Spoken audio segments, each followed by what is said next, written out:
Welcome to our fun little study group for PP 5361 Theory and Management of Public Service Organizations.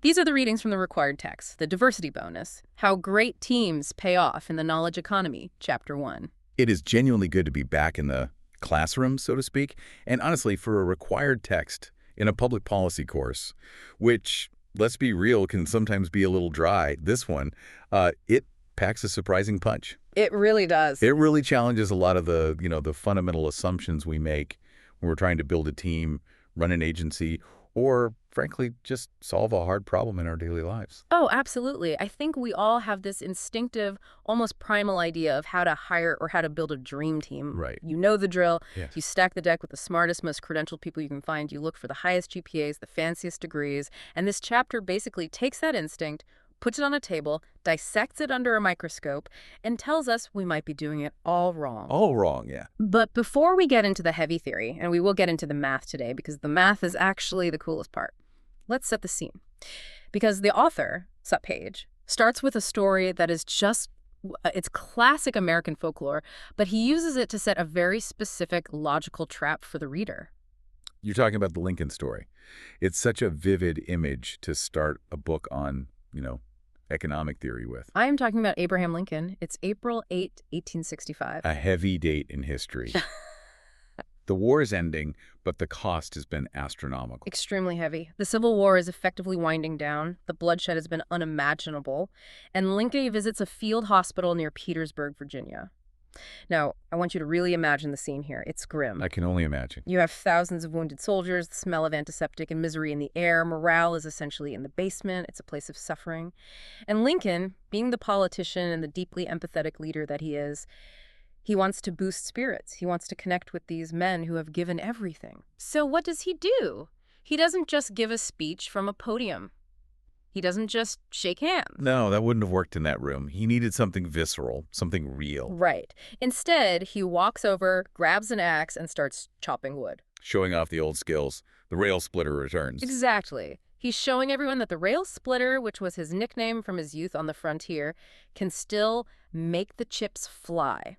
He holds the axe by the end of the handle, fully extended, which, by the way, is incredibly hard to do, just pure physics leverage, and just goes to town on a log. And the crowd loves it. The crowd goes wild.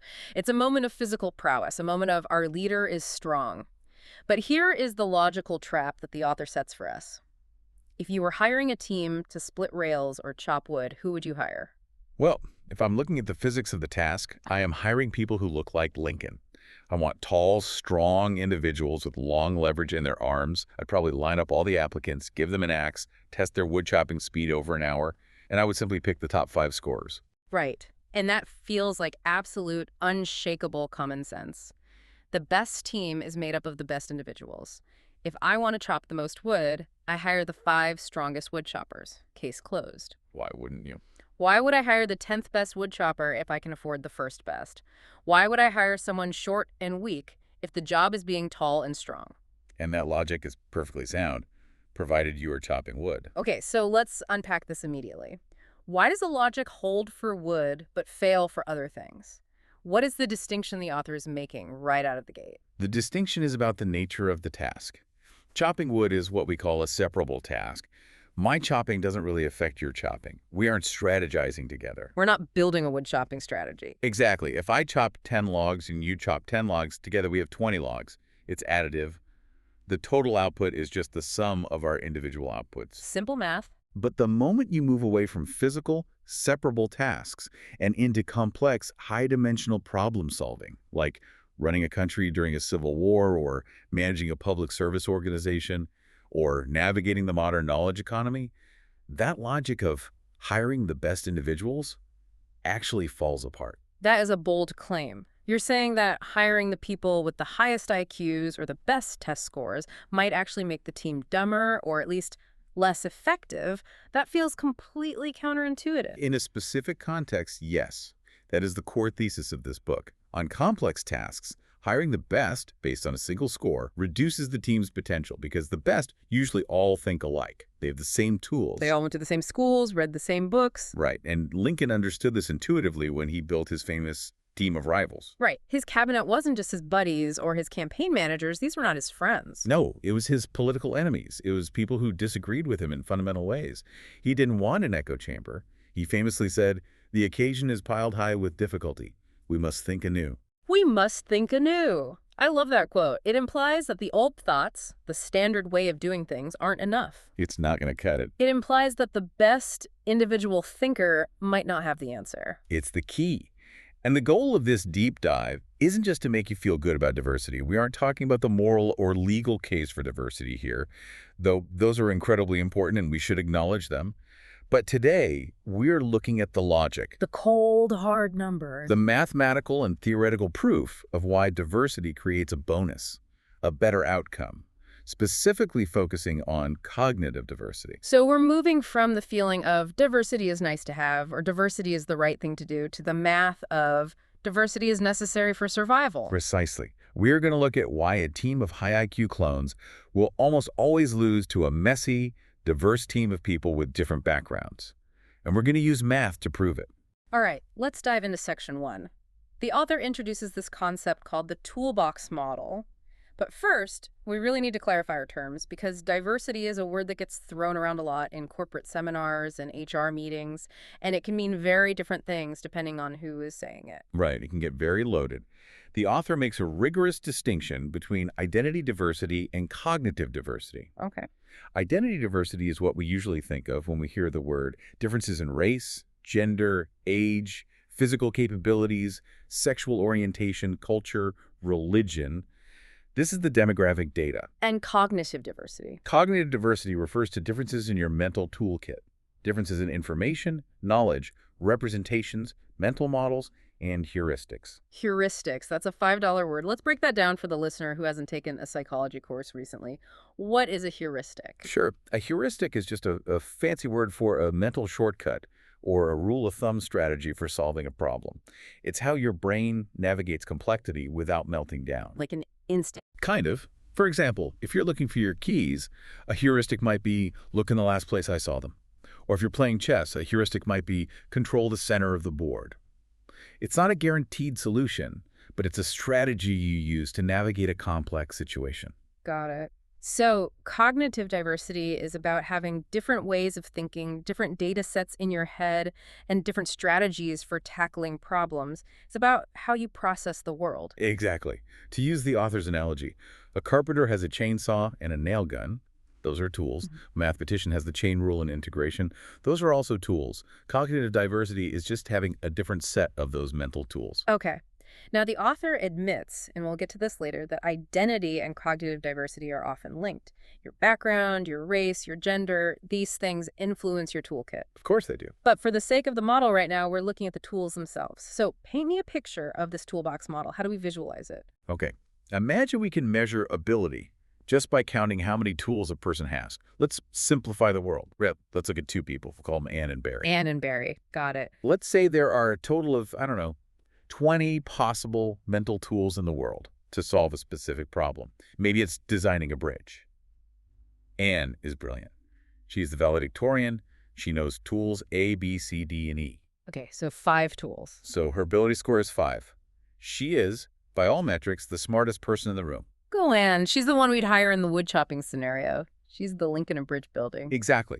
Yeah. Now look at Barry. Barry knows tools A, B, C, D, and that's it. His ability score is 4. So Anne is objectively better than Barry. She has every tool he has, plus 1 more. She dominates him in the test. By the standard metric, yes. Now here is scenario A. If you are Anne and you want to make your team smarter and you have the budget to hire one person, should you hire Barry? Well, let's look at his tools. He has A, B, C, and D, and already has all of those. She has A, B, C, D, and E. Right. So if Barry joins the team, what does he actually add? Nothing. Nothing. He's redundant. Exactly. In this scenario, there is no diversity bonus. The best team is just Anne. Adding Barry is redundant.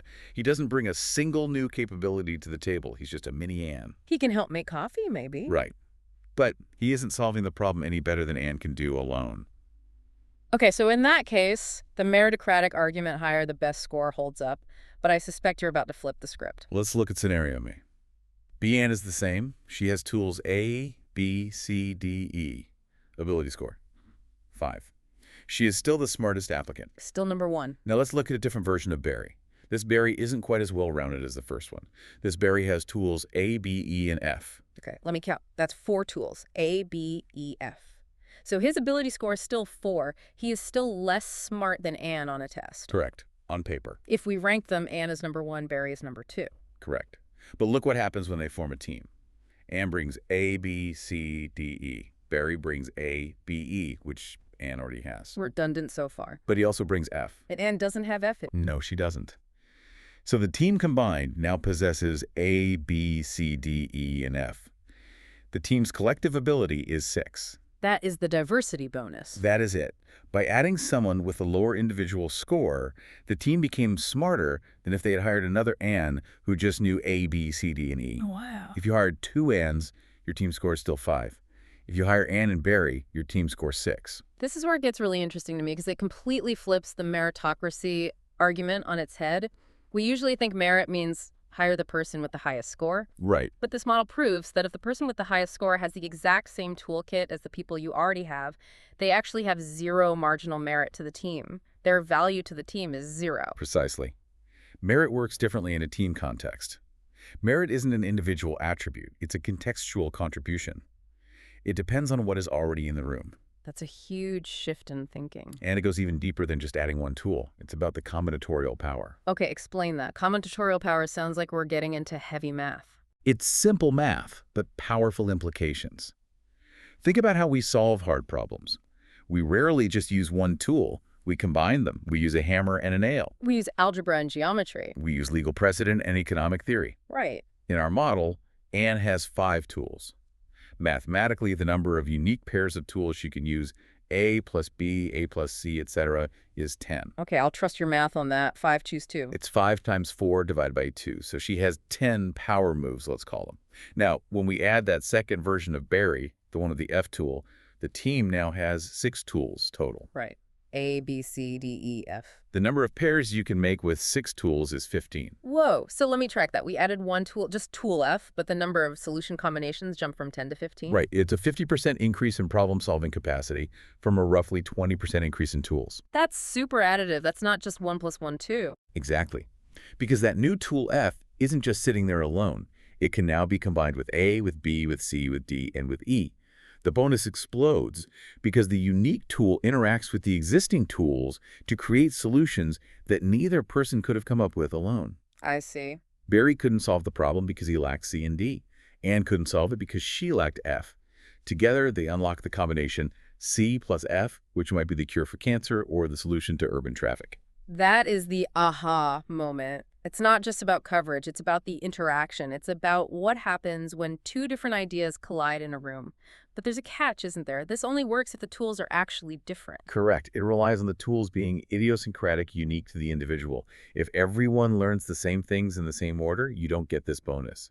You just get redundancy. And that leads us perfectly into section 2 because the author uses 2 amazing analogies to explain this difference between same order learning and unique learning. He calls it the train versus the zoo. I love this comparison.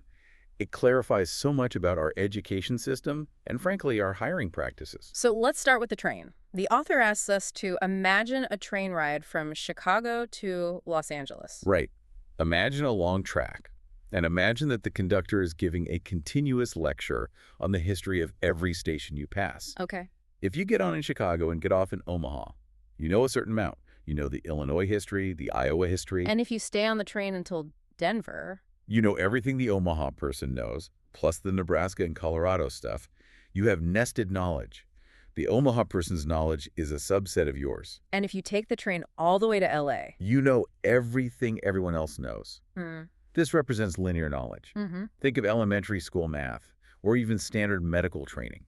You have to learn to count before you can add. You have to add before you multiply. You can't skip steps. You have to multiply before you do fractions. You can't just skip to fractions. So if I find a math genius in the 5th grade, they just stayed on the train longer than the other kids. Exactly. Yeah. They are further down the track. And in a train, scenario linear tasks, there is no diversity bonus. None at all. If I hire the person who got off in L.A., they already know everything the person who got off in Denver knows. The Denver person adds literally nothing to the team. It's the scenario A we talked about earlier, redundancy. Okay, so that's the train. And frankly, a lot of our corporate hiring is based on the train model. We look for the person with the most degrees, the most years of experience, assuming they're just further down the track. Right. We assume knowledge is linear. We assume that the person with 10 years experience knows everything the person with 5 years experience knows, plus 5 more years worth. But the author argues that modern knowledge isn't a train. No. It's a zoo. Take us to the zoo. Zoo represents complex or networked knowledge. Imagine two people go to a massive zoo. It's too big to see everything in one day. You have to make choices. You have to take a path. Okay. Person one wanders around and sees the alligators, the bears, and the camels. Solid choices. A classic North American desert mix. Person two takes a completely different path. They wander over to the other side of the park. They see the camels, the ducks, and the elephants. Okay, so they both saw camels. There's some overlap. Right, and that overlap is good. It helps them communicate. They can talk about camels. But here's the key. Person two saw elephants and ducks. Person one didn't. Right. That's new information. Even if person one saw more animals total, maybe they ran around and saw 10 animals, Yeah. while person two only saw 3. Person two still brings unique knowledge of elephants to the table. So in a zoo world, you want to hire people who took different paths. You don't want two people who just stared at the alligators all day. Exactly. And the author argues that most modern complex problems are zoos, not trains. Advanced math, despite what we think, is a zoo. You can be an expert in Lie groups without knowing anything about Hilbert spaces. I don't even know what those are. Laughs. Exactly. Computer science is a zoo. You could be a wizard at front-end design and know nothing about database architecture. It's a network of knowledge, not a straight line. And if knowledge is a network, then diversity isn't just nice to have, it's the only way to cover the map. This connects to the Milton problem discussed in Section 3. This is a fascinating historical pivot that explains why this matters more now than ever before. Yes. John Milton, the guy who wrote Paradise Lost. I haven't thought about him since college lit class. What does he have to do with this? Born in 1608, he was a polymath. He met Galileo. He was a government official, a poet, a scholar. And the author points out a staggering statistic. In 1640, the British Library held fewer than 40,000 books. Which sounds like a lot if you have to move them, but in the grand scheme of human knowledge. It's tiny. Milton was a voracious reader. He could read 2 books a day. If he kept that pace up for a few decades, he could essentially read every book in the library. He could know a massive percentage of all available human knowledge. He was an all-knowing expert. He was the guy who stayed on the train until the last stop and the track ended. He could reasonably claim to be an expert in everything, but today, the author notes that 1.5 million books are published per year. Oh my gosh. That's just an impossible number. And that's just books.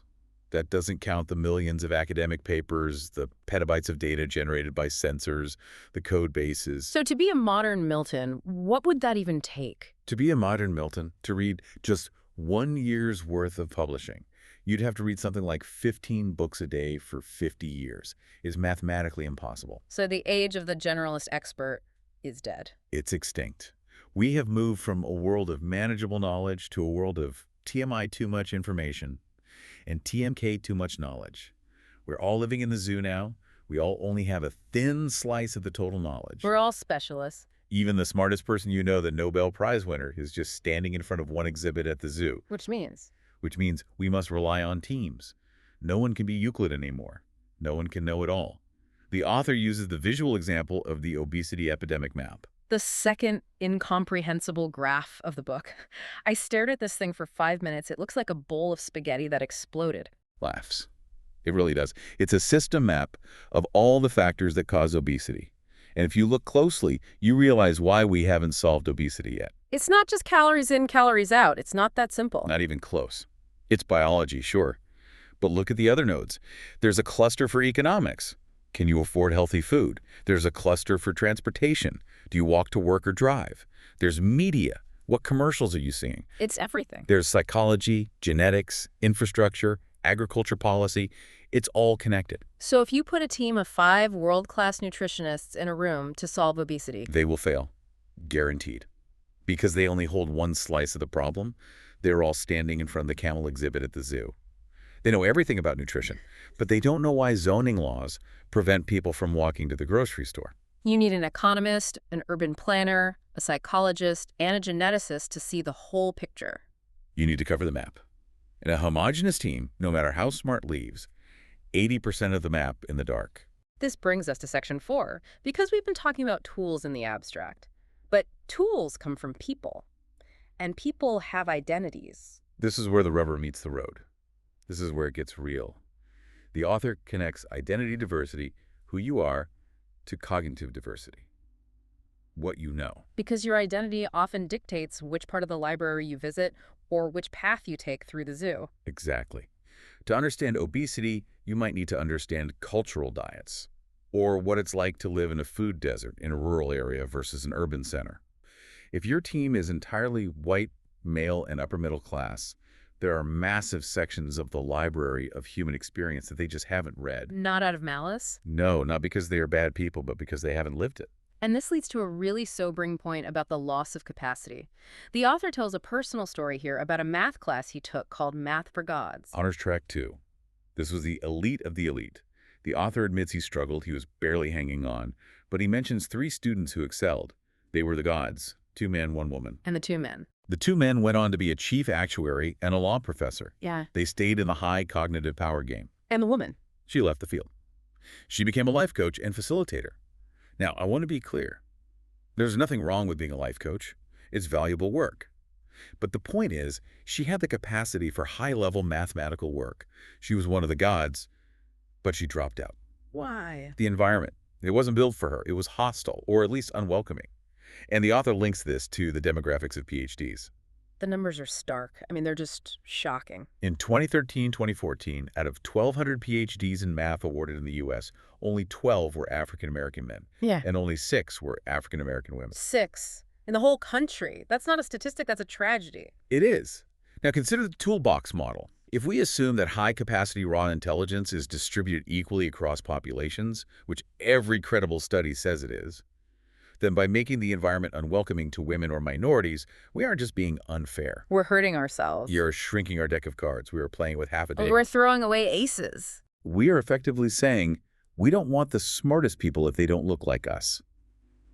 If discriminatory environments push high-capacity people out, the field loses raw ability. Yeah. And it loses the unique tools those people might have developed because of their different life experiences. It's a double loss. That's a powerful way to put it. It's not just a social justice issue. It's an efficiency issue. It's an innovation issue. It's a performance issue. Exactly. So we've established that we need diversity, but the author points out that even people who support diversity often do it for the wrong reason. They use the portfolio analogy. I've heard this a million times in business meetings. What is that? This is a huge pet peeve of the authors. You often hear business leaders say, we need a diverse team, like we need a diverse stock portfolio. Don't put all your eggs in one basket. That sounds reasonable on the surface. Why is it wrong? Because the goal of a financial portfolio is to reduce risk. Huh. If I buy a tech stock and an airline stock. If the tech stock crashes, hopefully the airline stock goes up or at least stays stable. You're balancing it out. Right. They are negatively correlated. You want the average return. You accept a lower potential high to avoid a disaster. You want stability. You are hedging. But a team isn't a stock portfolio. No. When you are solving a problem, like trying to invent a new vaccine, or write a software code, or solve the obesity crisis, you don't want the average of your team's ideas. Right. If I have a great idea and you have a terrible idea, I don't want to implement a mediocre idea. That's the worst possible outcome. Exactly. In problem solving, we pick the winner and discard the loser. If we are a team and I say, let's treat the disease with leeches, and you say, let's use penicillin, we don't say, okay, let's average it out and use leeches with a side of penicillin. We ignore my bad idea entirely and we run with your brilliant one. Oh, I see. In finance, you are stuck with the losers in your portfolio. You have to hold them. In problem solving, you can just throw them away. Precisely. So the portfolio analogy implies we want diversity to play it safe, to avoid being too extreme. The toolbox model says the opposite. We want diversity to hit a home run. We want diversity to find that one combination of tools, tool C plus tool F, that unlocks the breakthrough. The author uses the mayo jar analogy here too, right?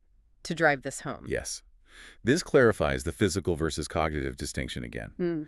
On a physical task like opening a stuck jar of mayo, if you can't open it, you don't ask a toddler. You ask someone stronger. You find the Lincoln in the room. You want the best individual. Diversity doesn't help me open the jar. I just need muscle. Right. But for cognitive tasks, it's different. And that brings us to the absolute centerpiece of this chapter, the ultimate case study. the Netflix Prize. I love this story. It's like a sport event for nerds. It's fantastic. This story is the perfect illustration of everything we've discussed. It has the train, the zoo, a toolbox, and the bonus, all wrapped into one drama. Set the stage for us. It's October 2006. Streaming isn't really a thing yet. This is the DVD by mail era. Netflix releases a massive dataset, 100 million movie ratings from anonymous users. And they issue a challenge to the world. If you can beat our internal recommendation algorithm, Cinematch, by 10%, we will give you $1 million. I remember this. It was huge news, and the data was sparse, right? That was the technical hurdle. Very sparse. Imagine a spreadsheet with a row for every user, 480,000 users, and a column for every movie, 17,000 movies. That's 8.5 billion cells. But only 1.2% of them had ratings. It was mostly blanks. A giant empty grid. And the goal was to predict what should be in the blank spots. If user A liked Batman and hated The Notebook, how will they rate Iron Man? So who showed up to play? Everyone. Thousands of teams from 186 countries. It started with what you'd expect. The trained people, the experts, top mathematicians, computer scientists, machine learning labs. This is phase one of the competition. Right. You had teams with great names like Dinosaur Planet, which was undergrads using clustering algorithms, and Belcore. Belcore was the heavyweight. They were scientists from AT&T Research Labs. They were the AN of our previous example. They were the smartest, highest ability team. They used 50 different variables to predict ratings. And they did well. They did very well. They jumped to the top of the leaderboard, but they hit a wall. The wall. Always a wall. They got to about 8.43% improvement over Cinematch, which is impressive. But the prize was for 10%, and they were stuck. They churned on it for months. They had exhausted their toolkit. They had squeezed every drop of juice out of their specific mathematical approach. So did they hire smarter people? Did they go find a better Anne, a super Anne? No. They realized they needed a different kind of tool.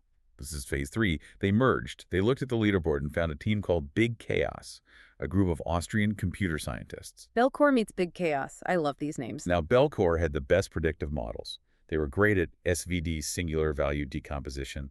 But Big Chaos had a different tool. They knew how to combine models. They specialized in ensemble learning. Okay, what's that? They didn't focus on making one great prediction. They focused on how to stitch different predictions together to smooth out the errors. The combinatorial power. This is it in real life. Yes. They merged and became Belcore in Big Chaos. Their score jumped. But even that wasn't enough. They were still short of the 10%. They were at like 9.4%. So close. The pressure must have been immense. So in 2009, years into this competition, they looked for another partner. They found a team called Pragmatic Theory. Who were they? Another group of math PhDs. 2 Canadian engineers. Now, this is important. Pragmatic Theory wasn't the smartest team on the leaderboard. They didn't have the heavy math of Belcore. If this was a train world, Belcore would have ignored them. But Pragmatic Theory had insight tools. They looked at the human element. This is my favorite part. The 2 Erics. Yes. Pragmatic Theory realized that the data was messy because humans are messy. They realized that a single user account might actually be different people. Right. My Netflix account is used by me, my wife, maybe my kids when they visit. We all have different tastes. Exactly. Yeah. They call it the 2 Erics problem. Eric, watching a movie on Friday night with a date, is a different person than Eric watching a movie alone on a Tuesday. The date movie versus the guilty pleasure. I get it. Exactly. If you try to predict Tuesday Eric's rating based on Friday Eric's viewing habits, you'll fail. Pragmatic Theory wrote code to detect bursts of different viewing habits, to identify who was actually holding the remote. That's brilliant. It's a psychological insight applied to code. That's a different tool entirely. And they found another one. Reflection time. People rate movies differently depending on when they rate them. Give me the example. Snakes on a Plane. A cinematic masterpiece. A classic. If you rate Snakes on a Plane immediately after watching it, you might give it 5 stars. You're laughing, the adrenaline is up, it was ridiculous fun. But if you rate it 3 days later, The logic kicks in. The cold light of day. you think, well, the acting was subpar, the plot was silly, and you give it 3 stars. Reflection time kills the comedy rating. Pragmatic Theory built these insights into their model. They brought tools that Belcore the math wizards didn't have. So they formed Belcore's Pragmatic Chaos. A super team. They combined the heavy math, Belcore, the aggregation skills, Big Chaos, and the human behavioral insights, Pragmatic Theory. And they broke the 10% barrier. They won the $1 million. But wait, There's a twist, the Jurassic Park moment. You got to tell this part. Yes, the author writes, the dinosaurs came roaring back.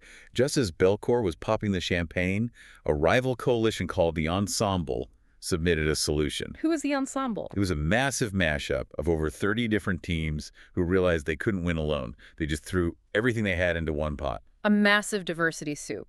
Just pure cognitive diversity in action. The Ensemble tied Belcour's score. They also hit 10.06%. No way. Belcour only won the money because, per the rules, in the event of a tie, the winner is whoever submitted first.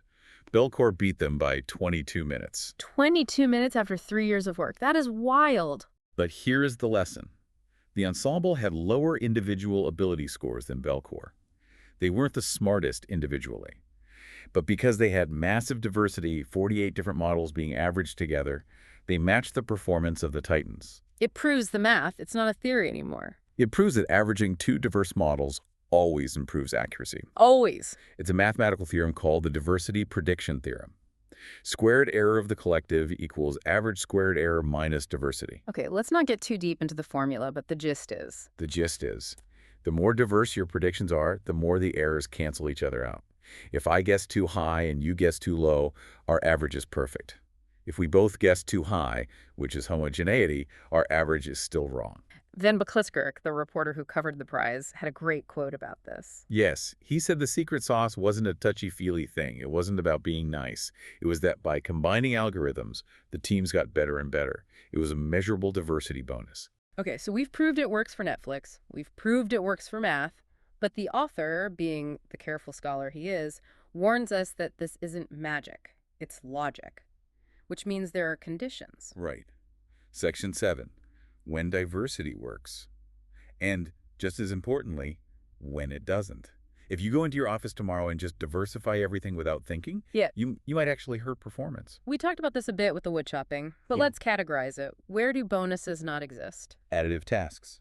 Folding pizza boxes. If I can fold 800 and you can fold 800, together we fold 1600. There is no magic interaction. We don't need to brainstorm how to fold boxes. We just need to work. Routine cognitive work. Like don't teller work or simple data entry. Again, additive.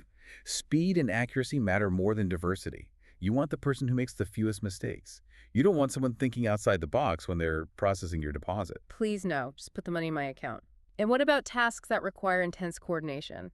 This is interesting. The author uses doubles tennis as the example. Think of the Williams sisters. Dominant. Unstoppable. Or the Bryan brothers. In tasks where nonverbal communication and split-second trust are paramount, homogeneity being similar is actually a huge advantage. Because they can read each other's minds. They grew up together. Exactly. If I know what you are going to do before you do it, we are faster. Diversity here, having different styles or languages, will just slow you down. If we have to stop and debate the strategy while the ball is flying at us, we lose. So don't hire a diverse team to play doubles tennis or fold boxes. But where do bonuses exist? Complex, non-routine tasks. Designing an airplane, curing a disease, writing policy, predicting a financial crash, all the hard stuff. The Boeing 787 example really struck me here. That was eye-opening. It's the definition of an indecomposable task. Meaning you can't break it into separate pieces. You can, but the pieces fight each other. Everything affects everything else. It's like a spider web. Break that down for the 787. Okay. Boeing decided to switch from aluminum to composite plastic for the 787 body. Why? To save weight. Lighter plane means less fuel. Simple. Sounds like a materials problem. Hire the best materials scientist. But that decision rippled through the whole plane. See, with aluminum planes, you have to keep the humidity low inside the cabin. Why? I never knew that. Because water corrodes aluminum. If the cabin is moist, the plane rusts. But plastic doesn't corrode.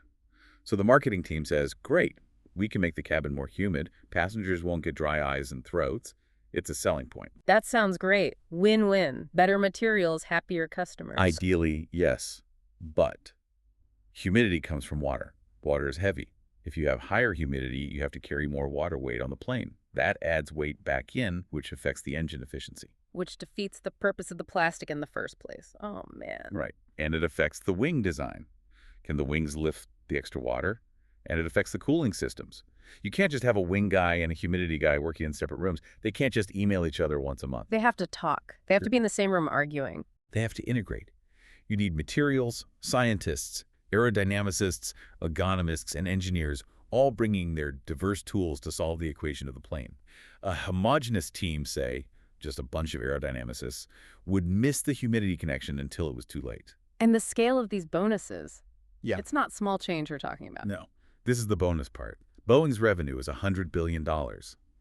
A 1% improvement in efficiency or cost savings is nearly $1 billion. That's a lot of money. Or look at the U.S. electric grid. The author mentions we lose $25 billion a year in transmission waste electricity that just disappears as heat on the wires. If a diverse team of physicists and engineers can find a 1% improvement, that pays for a lot of research. It really puts the argument in perspective. We often talk about diversity as the right thing to do, and it is. But this argument says it's also the smart thing to do. It's the profitable thing to do. It shifts diversity from being an HR box-ticking exercise to a strategic imperative. Yep. If you are doing complex work and you don't have diversity, you are leaving money and innovation on the table. You are choosing to be dumber than you could be. So, bringing it all home to the outro, what does this mean for us, the students of public service organizations, for anyone trying to manage anything in the modern world? It means we need to recognize what age we are living in. We aren't in the age of Edison anymore. In Edison's time, 5% of workers were professionals. Most people were farmers or factory workers doing additive, separable tasks. The strongest woodchopper era? The Lincoln era? Exactly. If you were running a factory in 1900, you hired the fastest hands. But today, the vast majority of economic growth comes from non-routine cognitive work. We are in the complex world. We are in the zoo. And in the zoo, being smart isn't enough. Being smart is just the entry ticket, but to win, to solve the real problems, you need the two Erics. You need the chaos. You need the people who see the elephants when you're looking at the camels. Because the dinosaurs came roaring back. Laughs. Because the dinosaurs came roaring back. Belcour was smart, but they weren't enough. So here's the final thought for you listening to this. Think about your own work. Think about your study groups, your teams at the office. Are you trying to be Lincoln splitting rails? Just trying to be the strongest, fastest individual do-it-all? Are you surrounding yourself with people who agree with you because it feels efficient and comfortable? Or are you building a Belcour's pragmatic chaos? Are you actively looking for the person who has the tool you lack, even if their resume doesn't look like yours?